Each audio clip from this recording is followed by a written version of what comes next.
માર્કની લખેલી સુવાર્તા એનો 9મો અધ્યાય. માર્કની લખેલી સુવાર્તા અધ્યાય 9મો.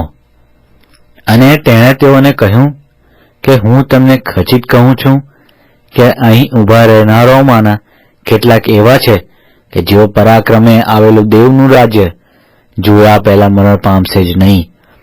અને 6 દિવસ પછી ઈસુ પિત્તરને તથા યાકૂબને તથા યોહાનને સાથે લઈને તેઓને ઊંચા પહાડ ઉપર એકાંતમાં લઈ જાય છે.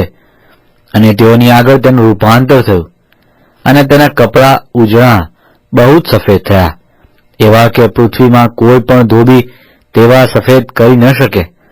અને એલિયા મૂસાની સંગાથે તેઓને દેખાયો ને તેઓ ઈસુની સાથે વાત કરતા હતા. અને પિત્તર ઉત્તર આપીને ઈસુને કહે છે કે રાબી, અહીં રહેવું આપણે માટે સારું છે, તો અમે 3 માળવા બાંધીએ, એક તારે માટે ને એક મૂસાને માટે ને એક એલિયાને માટે.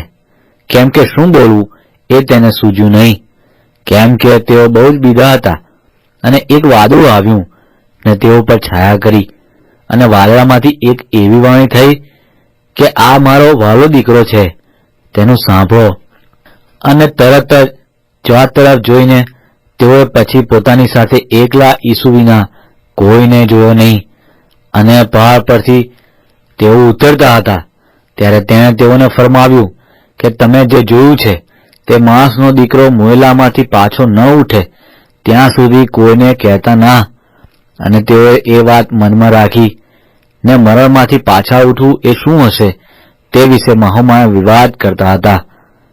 અને તેઓએ તેને પૂછ્યું કે શાસ્ત્રીઓ કેમ કહે છે કે પહેલા એલિયાએ આવવું જોઈએ?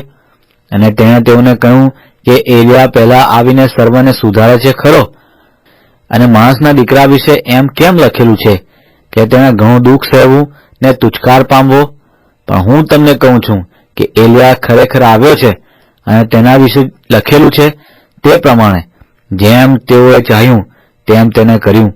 અને તેઓએ શિષ્યોની પાસે આવીને તેઓની આસપાસ અતિ ઘણા લોકને તેઓની સાથે વિવાદ કરતા શાસ્ત્રીઓને જોયા. અને તરત તે બધા લોક તેને જોઈને બહુ અચરતી પામ્યા ને દોડીને તેને સલામ કરી. અને તેણે તેઓને પૂછ્યું કે તેઓની જોડે તમે શો વિવાદ કરતા હતા? અને લોકમાંથી એકે તેને ઉત્તર આપ્યો કે ઉપદેશક, હું મારા દીકરાને તારી પાસે લાવ્યો, તેને મૂંગો હાથમાં વળગેલો છે, અને જ્યાં કંઈ તે તેને પકડે છે ત્યાં તે તેને પાડી નાખે છે, અને તે ફીણ કાઢે છે ને દાંત પીસે છે ને તે તવાતો જાય છે. અને મેં તારા શિષ્યોને તેને કાઢવાનું કહ્યું પણ તેઓ કાઢી શક્યા નહીં. પણ તેણે ઉત્તર આપ્યો કે ઓ અવિશ્વાસી પેઢી, હું ક્યાં સુધી તમારી સાથે રહીશ? ક્યાં સુધી હું તમારું ખમીશ? તેને મારી પાસે લાવો. અને તેઓ તેને તેની પાસે લાવ્યા. ને તેને જોઈને આત્માએ તરત તેને મળ્યો અને જમીન પર પડીને તે ફીણ કાઢતો તરફડ્યો. અને તેણે તેના પિતાને પૂછ્યું કે તેને આ થયાને કેટલો કાળ થયો છે? અને તેણે કહ્યું કે બાળપણથી. અને તેનો નાશ કરવા સારું તેને ઘણી વખતે તેને આગમાં કે પાણીમાં પણ નાખી દીધો છે. પણ જો તું કંઈ કરી શકે તો અમારા પર કરુણા રાખીને અમને મદદ કર. પણ ઈસુએ તેને કહ્યું કે જો તું કંઈ કરી શકે, વિશ્વાસ રાખનારને તો સર્વ શક્ય છે. અને તરત બાળકના પિતાએ ઘાંટો પાડતા કહ્યું કે હું વિશ્વાસ કરું છું, મારા અવિશ્વાસ વિશે મને મદદ કર. પણ ઘણા લોક દોડતા આવે છે જોઈને ઈસુએ અશુદ્ધ આત્માને ધમકાવીને કહ્યું કે મૂંગા તથા બહેરા આત્મા, હું તને હુકમ કરું છું કે તેમાંથી નીકળ ને ફરી તેમાં ન પેસ. અને ચીસ પાડીને તેને બહુ મરડીને તે નીકળ્યો, અને તે મુવા જેવો થઈ ગયો, એવો કે ઘણા ખરાએ કહ્યું કે તે મરી ગયો છે. પણ ઈસુએ તેનો હાથ પકડીને તેને ઉઠાડ્યો, અને તે ઊભો થયો અને તે ઘરમાં આવ્યો. ત્યારે તેના શિષ્યોએ તેને એકાંતમાં પૂછ્યું કે અમે કેમ તે કાઢી ન શક્યા? અને તેણે તેઓને કહ્યું કે પ્રાર્થના સિવાય બીજા કોઈ ઉપાયથી એ જાત નીકળી શકે એમ નથી. અને ત્યાંથી નીકળીને તેઓ ગાલિલમાં થઈને ગયા. અને તે કોઈને ન જાણે એવી તેની ઈચ્છા હતી, કેમ કે તે પોતાના શિષ્યોને શીખવતો ને તેઓને કહેતો કે માણસનો દીકરો માણસના હાથમાં સોંપાયો છે ને તેઓ તેને મારી નાખશે, અને મારી નાખ્યા પછી તે 3 દિવસે પાછું ઉઠશે. અને તેઓ વાત સમજ્યા નહીં ને તેને પૂછતા દીધા. અને તેઓ કપરનહુમમાં આવ્યા અને તે ઘરમાં હતો. ત્યારે તેણે તેઓને પૂછ્યું કે તમે માર્ગમાં શો વિવાદ કરતા હતા?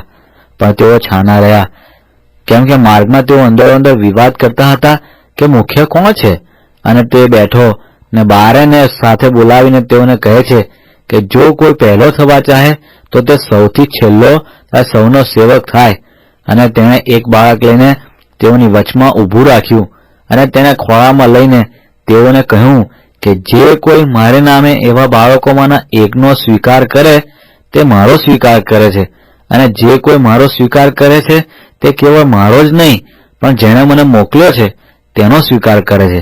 યોહાને તેને કહ્યું કે ઉપદેશક, અમે કોઈ એકને તારે નામે ભૂત કાઢતા દીધો અને અમે તેને મના કરી, કારણ કે તે આપણી સાથે ચાલતો નથી. પણ ઈસુએ તેને કહ્યું કે તેને મના કરો નહીં, કેમ કે એવો કોઈ નથી કે જે મારે નામે ચમત્કાર કરે ને સહેજ મારી નિંદા કરી શકે. કેમ કે જે આપણી વિરુદ્ધ નથી તે આપણા પક્ષનો છે.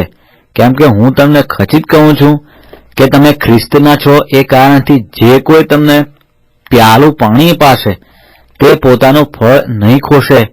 અને જે નાનાઓ મારા પર વિશ્વાસ કરે છે તેઓમાંના એકને જે કોઈ ઠોકર ખવડાવે તેને માટે તે કરતાં આ સારું છે કે તેની કોટે ઘંટીનું પળ બંધાય ને તે સમુદ્રમાં નંખાય. અને જો તારો હાથ તને ઠોકર ખવડાવે તો તેને કાપી નાખ. તને બે હાથ છતાં નરકમાં ન હોલવાનાર અગ્નિમાં જવું તેના કરતાં ઠૂંઠો થઈને જીવનમાં પેસવું એ તારા માટે સારું છે. અને જો તારો પગ તને ઠોકર ખવડાવે તો તેને કાપી નાખ. તને બે પગ છતાં નરકાગ્નિમાં નંખાવું તેના કરતાં લંગડો થઈને જીવનમાં પેસવું એ તારા માટે સારું છે. અને જો તારી આંખ તને ઠોકર ખવડાવે તો તેને કાઢી નાખ. તને બે આંખ છતાં નરકાગ્નિમાં નંખાવું કે જ્યાં તેઓનો કીડો મરતો નથી ને અગ્નિ ઓલવાતો નથી તેના કરતાં કાણો થઈને દેવના રાજ્યમાં પેસવું એ તારે માટે સારું છે. કેમ કે અગ્નિથી હરેક સલૂણું કરાશે અને હરેક યજ્ઞ મીઠાથી સલૂણો કરાશે. મીઠું તો સારું છે, પણ જો મીઠું સ્વાદ વગરનું થયું હોય તો તેને શાથી ખારું કરશો? પોતામાં મીઠું રાખો ને અંદરો અંદર સલાહ રાખો.